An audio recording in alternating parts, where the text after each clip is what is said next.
आपके साथ शिवानी पांडे। रूस से जंग लड़ते हुए जेलेंस्की को 56 दिन अब बीत चुके हैं। इस दौरान उनकी सेना, उनकी जनता और दोनों मैदान जंग में डटी रही हैं। यूक्रेन को पश्चिमी देशों की खूब मदद भी मिली, हथियारों से लेकर आर्थिक मदद भी मिली, लेकिन अब जेलेंस्की को मदद मिलनी बंद हो रही है। जर्मनी के चांसलर ने ऐलान किया है कि वो अब यूक्रेन को हथियार नहीं दे पाएंगे। जर्मनी ने ऐसा फैसला क्यों लिया, इस रिपोर्ट में देखिए।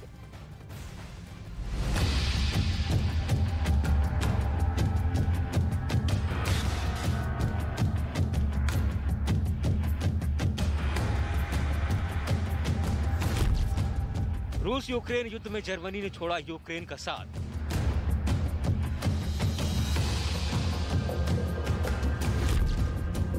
रूस के खिलाफ कड़े कदम नहीं उठा पा रहा है जर्मनी। यूक्रेन को हथियारों की मदद को लेकर धर्म संकट में फंसा जर्मनी। रूस के खिलाफ जंग में जिस तरह से जेलेंस्की को यूरोप से लेकर अमेरिका तक सबसे मदद की उम्मीद है, हर जगह से मदद मिल भी रही है, लेकिन अब यूक्रेन को नाटो देश जर्मनी के साथ छूटता दिख रहा है। उसकी सबसे बड़ी वजह है जर्मनी के चांसलर ओलाफ शॉल्ज का ताजा बयान। जर्मनी के चांसलर ने ऐसा बयान दिया है जिसके बाद यूक्रेन और अमेरिका दोनों ही जर्मनी को पुतिन का सहयोगी मानने लगे हैं। ओलाफ शॉल्ज अपने ताजा बयान की वजह से घिर चुके हैं। असल में इस बार उन्होंने यूक्रेन को दो टूक कह दिया है कि और हथियार देना मुमकिन नहीं है। इस बयान के बाद जर्मनी के चांसलर का उनके ही देश में विरोध होने लगा है, जबकि यूक्रेन यूरोप और अमेरिका से गुजारिश कर रहा है कि जंग में उसे हथियारों की सख्त जरूरत है। सोशल मीडिया पर रूस के खिलाफ यूक्रेन कैंपेन भी चला रहा है कि रूस से व्यापार बंद किया जाए और खास तौर पर रूस के तेल और गैस से हाथ खींचे जाएं। यूक्रेन इस बार अमेरिका और यूरोप से ज्यादा हथियारों की मांग भी कर रहा है, लेकिन जर्मनी ने यूक्रेन की मांग को सिरे से खारिज कर दिया। Чим більше і чим швидше ми отримаємо всю зброю, яку запросили, тим сильніші будуть наші позиції, тим скоріше буде мир.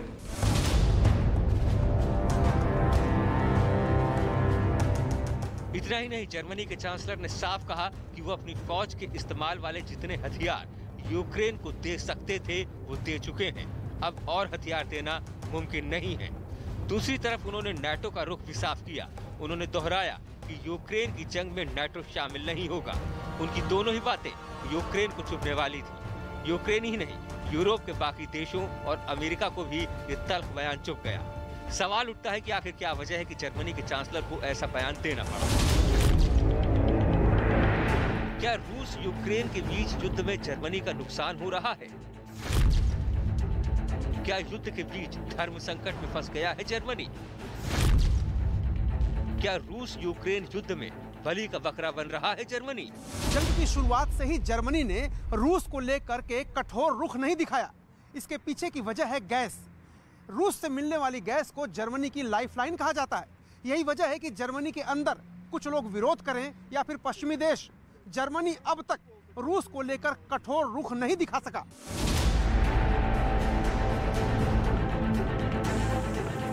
रूस के साथ तेल गैस की डील की वजह से ही जर्मनी यूक्रेन का उतना साथ नहीं दे पाया जितना अन्य देश दे रहे हैं। रूस के साथ जर्मनी के कारोबारी रिश्तों में जंग के बाद कोई खास बदलाव नहीं आया। हालांकि नॉर्ड स्ट्रीम 2 प्रोजेक्ट पर रोक जरूर लगी, लेकिन माना जा रहा है कि नॉर्ड स्ट्रीम 2 पाइपलाइन तो बनकर तैयार है।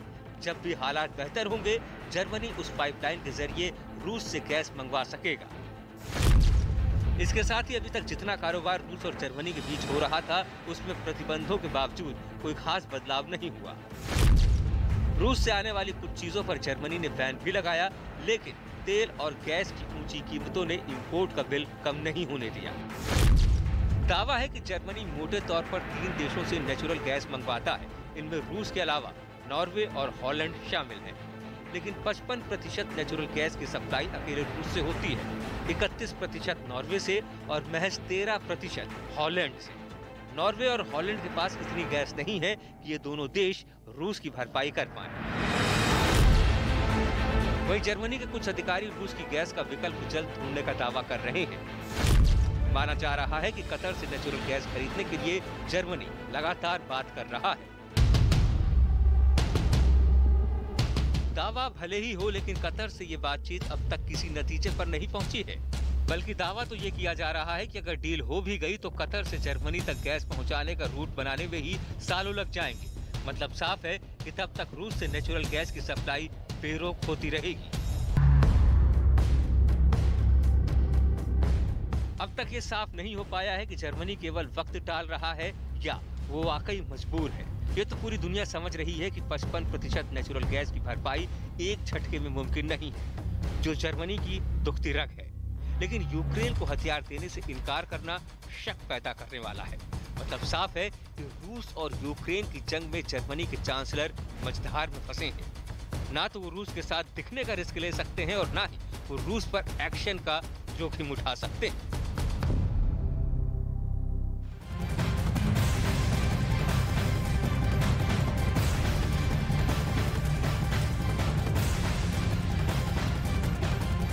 और रूस यूक्रेन पर लगातार बमबारी कर रहा है। मिकालेव में रूसी बमबारी का वीडियो भी सामने आ गया है, जिसमें रूस की मिसाइलें रिहायशी इलाकों में लगातार